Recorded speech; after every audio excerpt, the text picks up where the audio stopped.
මේ බෞද්ධ භික්ෂුව ප්‍රමුඛ අනිකුත් ආගමික නායකයන් මේ ආණ්ඩුවට ඉස්සරහ දැක්වලා තිබෙනවා.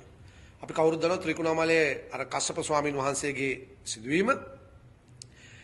ඒක පිළිබඳ මහජනතාව දැන් කතා බහ කරනවා. මහජනතාවට තේරෙනවා මොනියම් හෝ හේතුවක් නිසා කස්සප හිමි ඇතුළු අනිකුත් භික්ෂූන් සහ ඒ පුරවැසියන් සිරගත කොට තිබෙනවා. නඩුවක් පවර්ලා තිබෙනවා. ඒක නීත්‍යානුකූල නම් ඒ පිළිබඳව අපි කතා කරන්නේ නැහැ.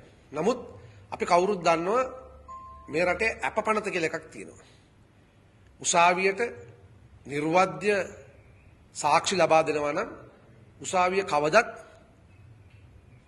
සාධාරණ තීන්දුව ලබා දීලා තිබෙනවා.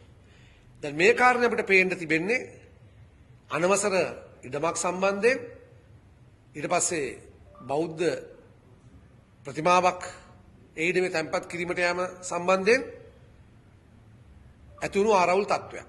ඔබම හිතලා බලන්න සාමාන්‍ය ඉඩම් ආරවුලක් නැත්නම් අනවසර පදිංචිකරුවෙක් සම්බන්ධයෙන් නීතිය ක්‍රියාත්මක වෙනකොට මේ විදිහට කටයුතු සිද්ධ වෙන්නේ. දවස් 26කට ආසන්න ප්‍රමාණයක් මේ භික්ෂුව ඇතුළු පිරිස සිරගත කරලා තිබෙනවා. මේක තිබෙන බරපතල කාරණය තමයි මේ විදිහට මහජනතාව විශ්වාස කරන මහජනතාව වෙනුවෙන් පෙනී සිටින ආගමික නායකයන් සහ ආගමට මේ විදිහ නිග්‍රහ කරනකොට මහජනතාවට කොහෙටද හැරෙන්න තියෙන්නේ කියන කාරණය. අපි කවුරුත් දන්නවා ව්‍යවස්ථාවේ බුද්ධාගමට සුවිශේෂී තත්වයක් ලබා දීලා තිබෙනවා. අනිකුත් ආගම් වලටත් ඒහා සමාන නිසිතනක් ලබා දෙන අතරතුර. මේක ව්‍යවස්ථාවේ කාරණයක්. නමුත් දැන් අර ලාල්කාන්ත මිහින්තලේ හාමුදුරුවන්ට වනචාර්යා කියලා අපහාස කරපු දිනටත් පෙර සිටම මේ අය බෞද්ධ භික්ෂුව පන්සල සලකන්නේ කරදරයක් විදිහට. ජනාධිපති වෙන්න කලින් කිව්වා මොකටද මේ කැමරා උස්සගෙන මහානායක හාමුදුරුවෝ හම්බෙන්න යන්නේ කියලා. නුවර හැදුණු වැඩුණු කෙනෙක් විදිහට දල්දා හාමුදුරුවන්ගේ ඒ සෙවණේ හැදුණු කෙනෙක් විදිහට ඒ ගැන කතා කරන්න අපිට සුවිශේෂී අයිතියක් තියෙනවා. ඉතින් එදා එහෙම කියපු ජනාධිපතිතුමා ප්‍රමුඛ කණ්ඩායම එදා බෞද්ධ භික්ෂුව විහිළුවට ගත්තු කණ්ඩායම පාස්කු ප්‍රහාරය අල්ලගෙන ඒක දේශපාලන වාසි ගන්න කතෝලික සභාව නොමග යවපු මේ ආණ්ඩුව දැන් මේ රට නිරාගමික තත්ත්වයක් බවට පත් කරමින් සිටිනවා. ඒකට මම දකින ප්‍රධාන හේතුව තමයි මේ අය සංස්ථා විරෝධී කණ්ඩායම්. පෞල් සංස්ථාවට විරුද්ධයි. පාසල කියන සංස්ථාවට විරුද්ධයි. පන්සල කියන සංස්ථාවට විරුද්ධයි.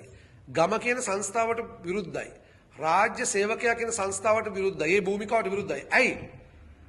ඔවුන්ට අවශ්‍ය පරිදි ඔවුන්ගේ පාලනයට මහජනතාව නතු කරගන්න තිබෙන එක බාධකයක් තමයි මේ සංස්ථාමය තත්ත්වය. ඒ නිසා මොවුන් කරන්නේ මේ සියලු දේවල් එක වෙලාවකට හිතනවා අපි හිතාමතාම කරනවා කියලා මේ සියලු ආයතන විනාශ කරනවා.